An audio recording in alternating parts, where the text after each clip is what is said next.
ഓണത്തിന് അന്യസംസ്ഥാന പൂക്കളെ ആശ്രയിക്കാതെ പ്രാദേശിക തലത്തിൽ തന്നെ പൂക്കൾ ഉൽപ്പാദിപ്പിച്ച് ഉപഭോക്താക്കൾക്ക് എത്തിക്കുക എന്ന ലക്ഷ്യത്തോടെ കുടുംബശ്രീയുടെ പൂപ്പൊലിമ പൂക്കൃഷിയുടെ തൈനടൽ നടന്നു.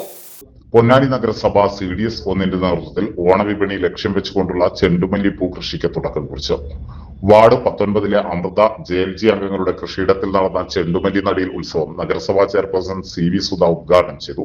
CDS വൈസ് ചെയർപേഴ്സൺ പ്രീജ സ്വാഗതം പറഞ്ഞ ചടങ്ങിൽ CDS ചെയർപേഴ്സൺ ധന്യ അധ്യക്ഷത വഹിച്ചു. നഗരസഭാ വൈസ് ചെയർപേഴ്സൺ CP സക്കീർ, ക്ഷേമകാര്യ സ്റ്റാൻഡിംഗ് കമ്മിറ്റി ചെയർപേഴ്സൺ ഹസീന എന്നിവർ സംസാരിച്ചു. പൂപ്പൊലിമ എന്ന പേരിൽ മുൻ വർഷങ്ങളിൽ ഉണ്ടായിരുന്ന പോലെ തന്നെ ഈ വർഷത്തിലും ചെണ്ടുമല്ലി കൃഷി ചെയ്തുകൊണ്ട് നമ്മുടെ പ്രദേശത്തെ പൂമുറ്റങ്ങളിൽ ഓണത്തിന് പൂക്കളം ഒരുക്കുന്നതിന് സജ്ജമായിരിക്കുകയാണ് ഇന്നിവിടെ ഉള്ള ഈ പൂക്കൃഷിയിൽ ഏർപ്പെട്ടിരിക്കുന്ന കർഷകർ. എന്തായിരുന്നാലും ഈ ഓണത്തിന് നല്ല രീതിയിൽ കൃഷി ചെയ്തുകൊണ്ട് അവർക്ക് നല്ലൊരു വിപണനം, സാമ്പത്തിക ഭദ്രത കൂടി ഉറപ്പുവരുത്താനുള്ള എല്ലാവിധ ആശംസകളും നേർന്നുകൊണ്ട് ഈ പൂപ്പൊലിമ ഉദ്ഘാടനം ചെയ്തതായി അറിയിച്ചുകൊള്ളുന്നു. ഓണവിപണി ലക്ഷ്യമിട്ടുകൊണ്ടുള്ള പൂക്കൃഷിക്കാണ് ഇന്നിവിടെ തുടക്കം കുറിക്കാൻ പോകുന്നത്.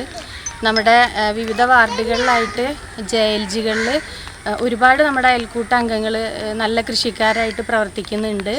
അവരെയൊക്കെ ഉൾപ്പെടുത്തിക്കൊണ്ട് കഴിഞ്ഞ വർഷത്തെ പോലെ തന്നെ നല്ലൊരു വിപണി അവർക്ക് ഉണ്ടാക്കി കൊടുക്കുക, അതിലൂടെ അവരെ സ്വയം പര്യാപ്തരാക്കുന്നതിനുള്ള ഒരു മാർഗം അവർക്ക് കാണിച്ചു കൊടുക്കുക എന്നുള്ളതാണ് ഇതിലൂടെ ഉദ്ദേശിക്കുന്നത്.